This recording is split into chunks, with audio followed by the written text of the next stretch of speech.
Hey everyone, welcome to Every Woman's Story with Stonecroft podcast. And today I am excited about a topic that we will be diving into, a topic related to isolation. And I know there's just an upswing of people feeling like they do not have the friends that they used to maybe have in their lives to turn to, whether it was COVID or whether it was conflict or whatever got in the way that led to us feeling more isolated.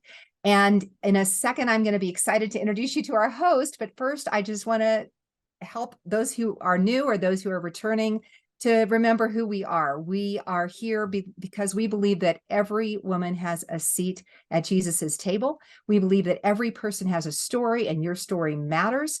And that as we open up God's story in the Bible, that we actually discover not only more of who God is, but also who we are and what we look like as we live out our story fully alive. So that's what Every Woman's Story with Stonecroft podcast is about. And today we're going to be talking with Suzy Shepherd. She is the founder of Shine, creator of Stonecroft's Where Love Lives outreach experience. And get this, she is mom to a blended tribe of 9. Whoa. She finds great joy in creating experiences for people to know God's love. So, Suzy, welcome. We're glad to have you here. Thanks for having me. I'm excited to be here. Yeah, 9 kids, friend. Wow. I mean, there's a little plus that there's only 2 left at home. So there's that going for me. That might be why you had time to be with us today. So thank you Exactly. very much. So one of the things that we love to do here, Suzy, is we love to kind of hear the story that maybe exhibits the spark in your life where you kind of went, that's who I think I am. That's who I think I'm supposed to be. So can you tell us what's a story like that for you? What's your spark story?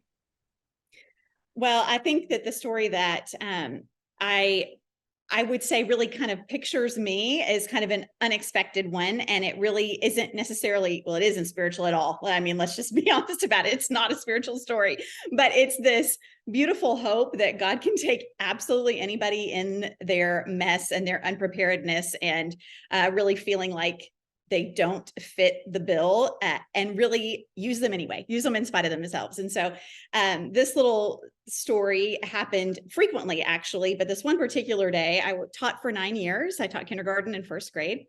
And I had I had 3 kiddos with me at the time. And so getting the end of the day done and getting my kids to the car with all of the bags I was schlepping and leftover stuff from kids and papers to take home and all that kind of stuff was always a project. And I inevitably forgot something in my classroom. And so I would send my oldest back to my classroom, and then I would have to circle the school to go back home. And so he would go meet me out front. And there's one particular day, this was a pattern. He went out to the front, and I drove around, and there's a stop sign in front of the school. And every day, this is so sad and so shameful, but it is the truth that God can use anybody. I drove through that stop sign and forgot my child and had to make a loop and come back around and pick him up. And so this one day that really sticks out is he is standing next to my principal, my boss, his principal. And the story came back to me later that he nudged him with his elbow and said, "Hey, watch this," before I went through the stop sign. And he knew it was going to happen because it had happened so many times before. And sure enough, faithful to remember, my 5-year-old in the back seat was saying, "Mom, you forgot him again." But I love that in spite of the ridiculous everyday mess ups that I have, God shows up and, he's faithful to use us at wherever place we bring him. I love that. Well, Suzy, I am the youngest of 8. And I have to tell you, I was forgotten in places more risky and dangerous than in front of the school. So yeah, places that, yeah, you're like, does anybody know I'm here all alone after my little ballet class? And you think those are pre-cell phone days, right? So you're just like, oh, who am I? Where am I? Yes. Is my mom counting to, the full number today, or did she leave off at, 1 minus? So I am, I'm very much relating to that story. I have a feeling that I'm not the only one. So we're going to move on into some more discovery of kind of your story and God's story. And I have the joy of introducing my co-host for this podcast, Eliza Cortés Bast, who is a DED, which I believe stands for Doctorate of Education. I always call her Dr. Bast, but I'm just kind of a future thinker. It's on its She is the vice president of outreach with Stonecroft. She is a pastor, a professor, a wife, a mom, a mentor, and she believes in passionately pursuing God and people by developing talent, asking strategic questions, and amplifying the good. So welcome. I think it's been a while since we did our formal introductions. I feel so empowered, Naomi. So it's appropriate then that I get to ask this question. Suzy, thank you for opening up with that story. We literally today had a similar experience with one of our kids, and we got a phone call from the school. So I'm feeling that deeply today. I'm with you in solidarity. But we also just would love to know, like, when you think about what makes you fully alive, like when you are at your best self and you feel like, all cylinders are firing, what does that look like for you? Can you give us an example for our watchers and our listeners of like Suzy fully alive? What does that look like? Yeah. That's a loaded question, because I think there's variations of all of us, like, right, purposefully alive and joyfully alive and lovefully alive. And so when I think of that, I guess my brain goes back to those that you just have this affection and connection with. And so two memories came to mind. One was a day when I felt fully alive, that I was on a boat with a bunch of friends. And one of my friends didn't bother to tell me that she had never actually been on the open water, much less been rafting before. And we were having a blast, and she was like kind of hanging back. And I was like, "What are you doing?" And she was like, "I've never done this before. I'm terrified." And yet she did it with us, and she was totally in. And just watching her joy, and she screamed like a goat on the raft. But it was amazing. It was so much fun. And so watching people that I just love and have a connection with find great joy, that's delightful to me. And the other end of that, so there's an adventuring side. I love rafting and water skiing and whitewater rapids and all those adventuresome kind of experiences with people I love. But then the other is the more tender conversations. Like one of my very favorite things is, as my kids have aged, it's those conversations that go deep. Several of us share a book club. We read a book a month, and we talk about what we're reading and how the connections are to our lives, and what we believe God is doing. And oh my goodness, those conversations just bring life to me, to hear the inside of them come out and be able to connect with my experiences. And that can be at a table or by the ocean or a fire. It doesn't matter where those are. It's just those really beautiful things that you nuance in a person that you might not see just in passing in everyday experiences. So I love, Suzy, what I heard in both those stories, both those experiences, was the inside coming out. So whether it's like the joy that was hidden in your friend, just as she was experiencing something, and just what you named with your kids. And so what I hear in your story is that for you is a deep place of personal joy. It's just seeing like the inside of a person come out. Would that be true? absolutely. Yeah, it's really fun. You guys, since I read your long bio today, Elisa, you guys kind of have some things in common. I'm just noticing this like developer of people, and the inside coming out in a good way, right? Not like not like a horror movie, not like that. Okay. I love it. Well, speaking of insides coming out, I want to look at the story that you wrote for the Every Woman's Story community, Suzy. And first of all, I really appreciate this as you talk about maybe a day when things you learned about things falling apart, and you connected it to Joseph in the Bible and the day that, he showed up. Who knows what he was thinking, but his brothers, rather than treating him like a brother, ripped off his robe, and they grabbed him and they threw him into the cistern, a place where he could have died. And then ultimately they sold him into slavery. And you had a significant betrayal day like that too. And you ended up with a title that a lot of our viewers and listeners either also hold, or if they don't, they have friends who do, or family members who do. And that title was that you had never, ever, ever thought you'd have, was divorced. And you found yourself in a new land, feeling very alone. Absolutely. Can we say honestly that a lot of women in the church who are divorced feel very alone? There are a lot of ministries that are geared to families, and that's beautiful. And marriage is, we need all the all the nurturing we can get, and for those who don't fit the mold, they can often, my friends who are divorced tell me they can often feel very isolated and alone. So tell us a little bit about, when you move from this utter shock, your version of Joseph's brothers ripping off his beautiful coat and throwing him into a cistern, into a place of seeking God. What was the story behind this story? What kind of led to this moment? Yeah. So to my experience and the way I would have told anybody else in that time, I felt like I had a pretty idyllic experience. My boy's dad was a minister on staff at the church. We literally lived across the street. We could see the steeple out the front window. I worked 2 blocks behind us, like 3 little boys, new baby, 3-year-old and a 9-year-old at the time. And it really did feel like that derobing, just like complete exposure of that I did not choose or expect. And it rocked my identity, just as I'm sure it rocked, Joseph's identity, to have this coat taken away from him. That was a part of who he was and who he'd been called and known, and separated from his family. And so all of those things I completely identify with, because it was such an identity challenge to me. And to really be able to stop the spiraling down and stand flat-footed and just say, okay, God, who am I, and who are you calling me to become out of this?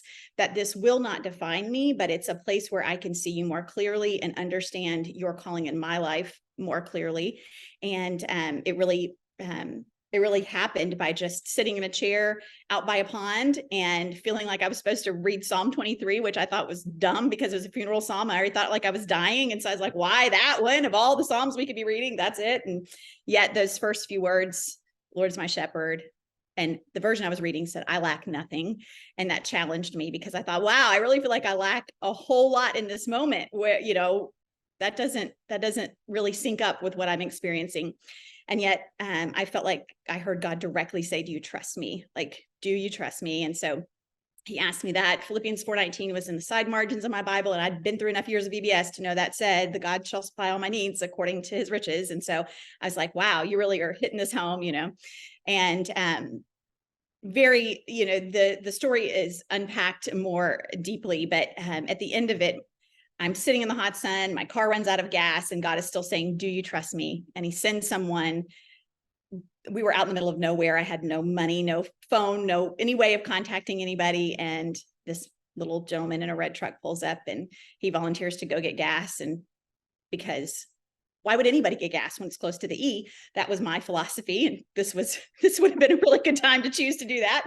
But the heart of it was God was saying, I see you, I'm providing for you. This isn't about how much you can do or how many boxes you can check or make it look right. This is about me and my story lived out through your willingness to allow it to be seen and experienced, and just trust.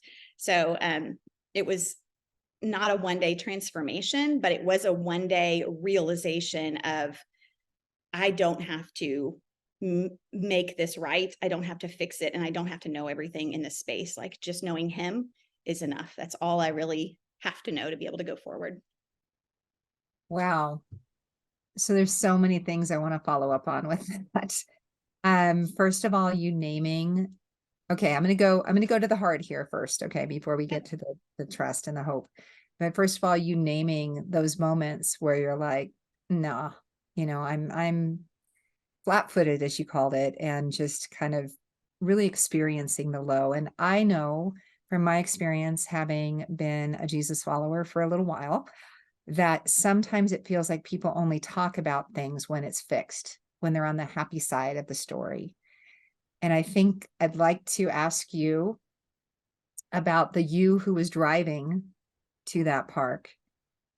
What would you say to the woman who is in that place in her story, where she is like, oh my gosh, my world just got totally rocked. I'm in such maybe confusion, pain, numbness, you'd pick. What would you say to her? I think I would just say, you really can be at rest. Like, You can simply be at rest and trust that God is just going to take you through the next right step.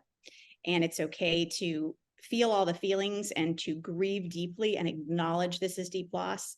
It's okay to be angry and to work through the lament of what you thought was going to be. But it's not okay to decide to stay there. Like, God will be with you as long as you just keep surrendering and letting him lead forward, I don't know that I would have heard anybody at that moment, though, to be honest. It was just that grappling of downward spiral, and God was the only one in the pit with me, and he was faithful to stay there. Well, so maybe, sorry, go ahead, Elisa. I know seriously, there's so much I just want to like gently lean into, right? Like follow-up questions. It's been my experience, for women in particular, where when they experience divorce and they're in a church community, that it's almost like a double isolation as they try to figure out, their community's trying to figure out maybe who do they continue to journey with? And, what does that look like? And the sense of isolation when they have to figure out, like, is my community leaving me behind? I can't even imagine even in close proximity, your house being that close. It's like, how do you find your way back to community? So for women who feel like, the isolation of that pit, like I am alone in this. I know God is with me, but I miss my community. Can you just share a little bit about what that experience was like for you? Yeah. So actually, I think this is helpful for our listeners because we don't talk about it in church circles very often. We know what to do when a woman has a baby or a loved one passes away. Like, we at least show up with food. And really the most striking experience for me, as much as I know that my church family loved me from afar, and there's grace because we all don't know until we walk through it, there was an absolute silence. Absolute silence. There's no casserole for divorce, right? There's no casserole, no meal train. You know what I mean? Like, that's what I hear about. There's no casserole. There should be something. Cake or something, some kind of train should show up. But that was deafening to me. And it also ended up leading into the ways that God has led me forward now. But I do want to pull back on that a little bit, because he was on staff and I didn't even hear from staff. Like, I heard from no one. And so, but God called me to stay at the church. Like, that was a very clear, teach your boys, this is a man's decision and not a God characteristic. And he called me to stay at the church. And yet, because of the silence, I had to figure out, okay, well, now what? And the ministry that the singles was contained in was literally a different building than all of the married. So you feel like you're just like picking this letter up and hanging it around your neck. And I remember the step off the curb to go to that building the very first day that I was going back into Bible study. And my stomach lurched and I had this clenching fear of like, this is who I am. This is who I am now. And yet I knew that that was the enemy just pushing against. And it was really a willing to step off the curb and walk across the 20 yards to the door of the singles ministry and walk inside. And I did find a pathway into community by that choice. And for women who are listening, if you're walking through that, God has a place for you. He has someone who will walk beside you. And the story in the Bible, which this is a totally different story than what we were talking about, but the woman with the jars who the collectors are coming and they're threatening to take her sons because her husband has died and she's alone, and she seeks out Elisha and he says, what do you have? And she says, I just have a little bit of oil. And he says, go get the jars, and so she starts pouring into these jars and it's enough to pay for her debts, and all of it's taken care of. And it started with a cry for help. And I think women in general, but especially single moms, feel an inability to cry for help because culture says, pull yourself up and go forward. And to anyone who's listening that is looking for those people, they are out there, but I just encourage you to lift your voice and keep looking for them and crying for help. And God will pour himself out to more than enough through the people that you might not have expected. Wow. The courage of that, Suzy, is insane, in terms of walking across the street. And then I am drawn back to Joseph's story, and I can also invite other stories that you can think of, because we talk about discovering our story as we look at God's story. So Joseph, I mean, we aren't told how he went from being a cistern dweller, rejected by his brothers, sold into slavery, working in a household where then he's accused, et cetera, thrown into prison. How on earth did he ever recover in a sense of, I have something to offer, I still have dignity, I have a purpose? Um, we know he did, right? We know that he used his gifts even when he was in prison for something he didn't do. What would you say to the person who's like, okay, I am wearing that identity. I'm wearing the identity of the person who goes to the Bible study or the Sunday school in the singles building. It makes me think, of course, of the Scarlet Letter that most of us were forced to read in high school, with the F Hester Prynne and the A for adulteress, but this is D for divorced. And we don't know Joseph's journey, but when you think about the things maybe in the Bible that led you to trust God, that he could do a journey like that with you, what were some of those things? I mean, you talked about Psalm 23, but before that, you knew God's character in part through the Bible. So yeah, what led you there? Well, the very first thing that happened that just really cemented I can trust him was the first day I was in the shower and literally just losing my mind, because I'm like, what do I do? And really hiding in the shower, because what else do you do when you have 3 kids? Just crying out to God, how do I raise 3 boys? I'm not their dad. I can't be their dad. Like this, how do I do this? And literally got out, opened my Bible, and Isaiah 54, I believe it's 10, might be verse 11, but it says, all your sons, and I had 3 boys at the time, will be taught by the Lord, and great will be your children's peace. And so I hung that in my car, in my refrigerator, in my school desk. And that was such a touchstone for me. And it started with simply opening my Bible, just opening it and doing that over and over again. But that was such a specific, I don't camp out in Isaiah either. Like that's not something I usually go to for solace. And here I am in Isaiah 54. And yet that was so personal to me. And so I would point women back to the word and to worship, seeking first, and God will answer you. And then often the tangible help will come from a community that you are willing to seek, that are his body. Wow. Well, that brings us to a verse that you care a lot about. And we like to end our time in kind of allowing people to pause, rest, rejuvenate, learn from God's living word. And so I'll read it the first time, but then Elisa is going to guide us into really reflecting on what we call Lectio Divina on this verse. But the verse reads very much like that story you just said, Suzy, 2 Corinthians 4, 7-8. We now have this light shining in our hearts, but we ourselves are like fragile clay jars containing this great treasure. This makes it clear that our great power is from God, not from ourselves. We are pressed on every side by troubles, but we are not crushed. We are perplexed, but not driven to despair. So when you just talked about the verse God gave you the day after you learned about your husband or ex-husband, what a great example of that verse. Sure. Encourages me right now. We always have something, even if it's not the huge thing, that can make us feel crushed in some way. So, Elisa. Yes. So for those that have been journeying for us for a while, we just invite you to just quiet yourself and distill yourself wherever you might find yourself, in your car, whatever that might be, and just hear these words from 2 Corinthians 4, 7 and 8. We now have this light shining in our hearts, but we ourselves are like fragile clay jars containing this great treasure. This makes it clear that our great power is from God, not from ourselves. We are pressed on every side by troubles, but we are not crushed. We are perplexed, but not driven to despair.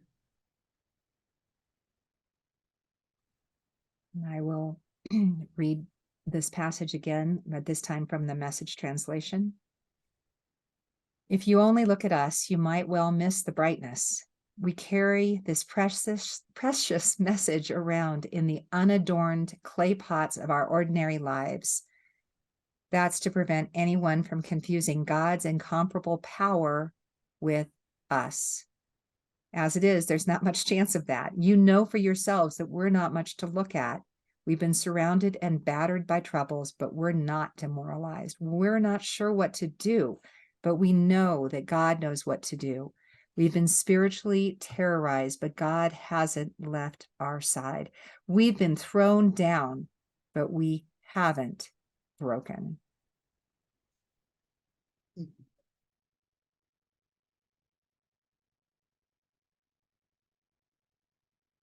And Suzy, would you like to close us reading that passage again? We now have this light shining in our hearts, but we ourselves are like fragile clay jars containing this great treasure. This makes it clear that our great power is from God, not from ourselves. We are pressed on every side by troubles, but we are not crushed. We are driven, we are perplexed, but are not driven to despair. Amen. The word of the Lord. So, Suzy, thank you for opening up a story about isolation today, and that more than that, about God finding us, even when other people aren't seeking us out, and maybe they're not finding us. Even when we're in the cisterns of our lives or in the parks, like you were, kind of in the middle of nowhere, about to run out of gas, that God can be trusted, and his word and his provision are things that we can experience. And that a first step is getting really honest and crying out for that help and saying what our need is, whether it's raising 3 boys by ourselves or any other situation any of us might find ourselves in today. So thank you so much, Suzy, for taking the time and the passion to help us know God better because of your story. Really appreciate you. Thanks for having me. This is a joy. So friends, as we close out, we just want to come back to the touchstone, which is that you have a story and it matters. And that as we look at God's story and as we hear each other's stories, we can live more fully into the unique story we're each made for. And we believe that every woman has a place at Jesus's table. And we hope that you'll continue joining us and finding yours and celebrating it fully. So, hey, Eliza and Suzy and everyone, thanks for being with us today. Thank you.